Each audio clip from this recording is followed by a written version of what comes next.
وضو اور غسل کے مسائل ہم نے سماعت فرمائے۔ اس کے بعد پانی کے متعلق جو ضروری مسائل ہیں انشاءاللہ وہ سماعت فرمائیں گے کہ جب پانی ٹھیک ہوگا تو پھر وضو اور غسل بھی ٹھیک ہوگا۔ وضو اور غسل کا دار و مدار پانی پر ہے۔ فقہاء کرام نے پانی کی ابتدا کے اندر دو قسمیں بیان کی ہیں۔ ایک پانی طاہر اور مطہر ہوتا ہے اور دوسرا پانی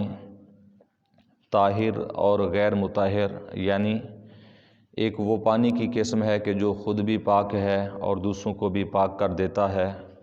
اور دوسری وہ قسم ہے پانی کی کہ جو خود تو پاک ہے لیکن کسی کو پاک نہیں کرتا۔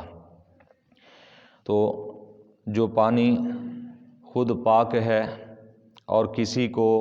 پاک بھی کر دیتا ہے، ہر وہ پانی کہ جو بارش کا پانی ہو یا زمین سے نکلا ہوا ہو یا کسی دریا کا ہو، کسی چشمے کا ہو، تو یہ جتنے پانی ہیں قدرتی طور پر تو یہ پاک بھی ہوتے ہیں اور پاک کرنے والے بھی ہوتے ہیں، پاک بھی ہوتے ہیں اور پاک کرنے والے بھی ہوتے ہیں، جب تک کہ ان کے اندر کوئی زہری نجاست نہ گر جائے۔ اور اگر کوئی زہری نجاست گر جائے تو پھر نجاست کے متعلق بھی فقہاء کرام نے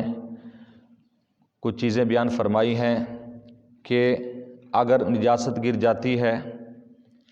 پانی کی، پھر اس اعتبار سے دو قسمیں ہیں، ایک پانی قلیل ہے، ایک پانی کثیر ہے۔ کثیر کے اندر نجاست گر جائے تو علیحدہ حکم ہے، اور قلیل پانی کے اندر نجاست گر جائے تو یہ علیحدہ حکم ہے۔ کثیر پانی اور قلیل پانی کی بھی مقدار ذہن میں رکھنی چاہیے کہ امام اعظم علیہ رحمہ کے نزدیک ہر وہ پانی کثیر ہے کہ جو 10 در 10 کے اندر ہو، یعنی تقریباً موجودہ پیمائش کے اعتبار سے 15 بائی 15 فٹ، یعنی 15 فٹ مربع کے اندر جو تالاب ہو یا ایسا کوئی حوض ہو یا اتنی بڑی ٹینکی ہو، اور کم از کم اس کی گہرائی اتنی ہو کہ دونوں چلوؤں کے ساتھ اگر پانی لیا جائے اس حوض میں سے تو نیچے اس کا جو فرش ہے، زمین ہے، وہ نظر نہ آئے، کم از کم اتنی گہرائی ہو، یعنی 1 فٹ کم از کم گہرائی اس کی ہونی چاہیے، تو وہ پانی کثیر پانی کے اندر شمار کیا جاتا ہے۔ اور اس کے علاوہ جاری پانی اور کثیر پانی ان دونوں کا ایک ہی حکم ہے، یعنی جو پانی ایک وہ پانی ہے کہ جو چل رہا ہے دریا کے اندر، کسی کسی کے اندر، کسی نالے کے اندر ایک پانی چل رہا ہے، اس کا حکم کثیر پانی والا ہے۔ اور جو 10 در 10 سے کم ہے، یعنی 15 بائی 15 فٹ سے کم ہے، تو وہ قلیل کے اندر آ جاتا ہے۔ جیسا کہ ہمارے ہاں ہماری یہ چھوٹی ٹینکیاں ہوتی ہیں، یہ بھی قلیل پانی کے اندر آ جاتی ہیں، یا گھر کے اندر جو جتنے بھی برتن ہوتے ہیں پانی کے استعمال کے، وہ سارے قلیل مقدار کے اندر آ جاتے ہیں۔ تو اب سمجھنا یہ ہے کہ اگر کثیر پانی کے اندر نجاست گر جائے، اگر اتنی تھوڑی نجاست گری ہے کثیر پانی کے اندر کہ اس نجاست کا کوئی رنگ، بو، ذائقہ کوئی بھی اس کے اندر اس کی وصف پانی کی تبدیل نہیں کی، یعنی جب 15 بائی 15 کے اندر اگر 2-4 قطرے نجاست کے گر جاتے ہیں تو صاف ظاہر ہے اس کا پتہ ہی نہیں چلے گا، نہ اس کی بو چینج ہوگی نہ اس کا رنگ چینج ہوگا، اگرچہ خون کے ہی گر جائیں، تو اس لیے وہ پاک ہوگا۔ ہاں، اتنی زیادہ اگر نجاست گر گئی کثیر پانی کے اندر کہ اس پانی کے رنگ کو یا بو کو، ذائقے کو چینج کر دے، مختلف کر دے، اور اس کی سمیل آنے لگ جائے، تو اب وہ پانی نجس ہو جائے گا۔ لیکن جہاں تک پانی وہ خراب ہوا ہے وہاں تک نجس ہوگا۔ ایک مثال کے طور پر ایک کنارے میں، ایک کونے میں اگر نجاست گری ہے یا جاری پانی چل رہا ہے، ایک جگہ پر نجاست گری، یعنی جانور نے گوبر کر دیا ایک جگہ پر، تو اب جس جگہ پر وہ نجاست پڑی ہے وہاں جہاں تک اس کا اثر جا رہا ہے، اس کا رنگ جا رہا ہے، اس کا بو، اس کا ذائقہ جا رہا ہے، تو وہاں تک وہ پانی نجس کہلائے گا۔ دوسرے کنارے سے جہاں پانی صاف ہے، ٹھیک ہے، وہاں سے وضو کر سکتے ہیں، غسل بھی کر سکتے ہیں، وہ پانی ٹھیک ہے۔ یعنی وہ پانی نجس نہیں ہے۔ جس جگہ پر صرف نجاست پڑی ہے ظاہراً تو وہی جگہ جو ہے وہ متاثر ہوگی اور اسی جگہ سے وضو غسل نہیں ہو سکتا، یعنی یہ جاری پانی اور کثیر پانی کا حکم ہے۔ اور یعنی اگر قلیل مقدار میں چلی گئی تو پھر اس میں کوئی حرج نہیں ہے، وضو غسل وہاں سے ہو سکتا ہے، وہ پانی پاک بھی ہے اور پاک کرنے والا بھی ہے، کثیر پانی کا یہ حکم ہے۔ ہاں اگر قلیل پانی کے اندر یعنی جو قلیل مقدار میں ہے اس میں اگر ایک قطرہ بھی نجاست کا گر گیا، ایک قطرہ بھی، ایک چھینٹا بھی، اگر مثال کے طور پر پیشاب وغیرہ کرتے ہوئے غفلت سے چھینٹا اگر کوئی بالٹی کے اندر چلا جاتا ہے، لوٹے میں چلا جاتا ہے، یا اس طرح خون کا کوئی قطرہ چلا گیا، کوئی ہاتھ پر زخم تھا یا کسی اور طرح سے، یا کوئی اور نجاست جو ہے وہ قلیل مقدار کا جو پانی تھا اس میں چلی گئی تو پانی وہ سارے کا سارا نجس ہو جائے گا۔ اب وہ پانی کسی قابل نہیں رہا، کسی استعمال کے قابل نہیں رہا، نہ وہ پانی ہم پی سکتے ہیں نہ اسے وضو و غسل کر سکتے ہیں۔ یعنی کسی بالٹی میں یا چھوٹی ٹینکی میں جو قلیل مقدار کے اندر ہے، جو 15x15 سے کم ہے، اس کے اندر ایک قطرہ بھی اگر نجاست کا چلا گیا وہ سارا پانی نجس ہو جائے گا،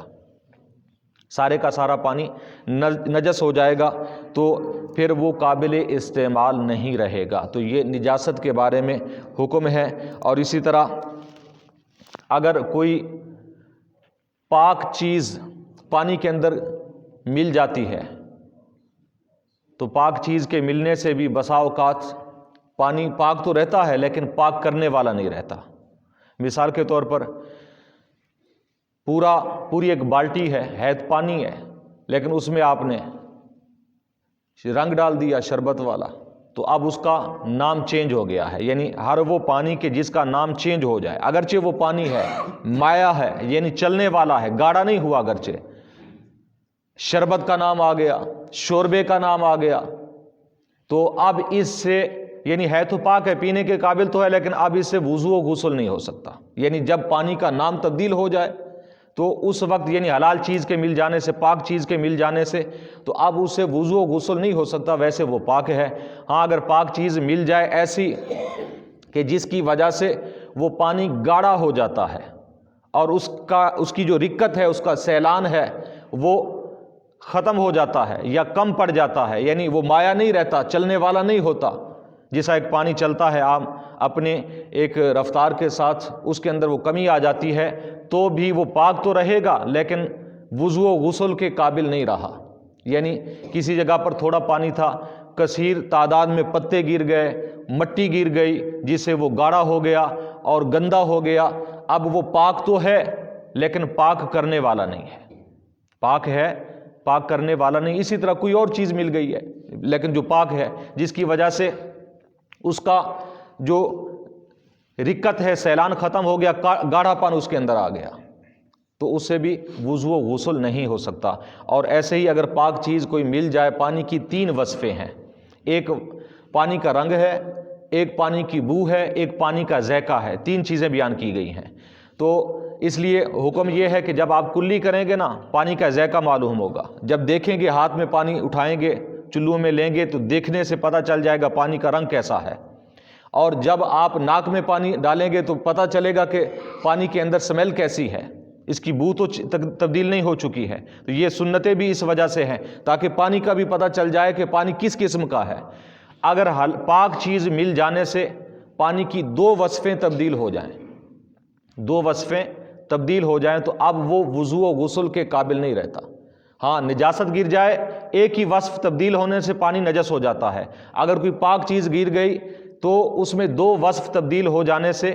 پانی جو ہے وہ قابل استعمال نہیں رہے گا، پاک ہوگا لیکن وضو و غسل اس سے نہیں ہو سکتا۔ یعنی کوئی ایسی چیز گر گئی جس سے اس کا رنگ بھی چینج ہو گیا اور اس کی جو بو ہے وہ چینج ہو گئی یا اس کا ذائقہ چینج ہو گیا، تو اب یعنی جب 2 وصفیں اس کی تبدیل ہو جائیں گی 3 وصف میں سے، 3 صفت میں سے، تو اب وہ وضو اور غسل کے قابل نہیں رہے گا۔ تو یہ پانی کی ضروری جو چیزیں تھیں، مزید جو ہے انشاءاللہ وہ ہم کل پڑھیں گے۔ اللہ تعالیٰ کی بارگاہ میں دعا ہے کہ نبی کریم صلی اللہ علیہ وسلم کے وسیلہ سے ہم سب کو علم دین سیکھنے کی، سمجھنے کی، عمل کی توفیق عطا فرمائے۔ آمین بجاہ النبی الامین وما علیہ الا البلاغ۔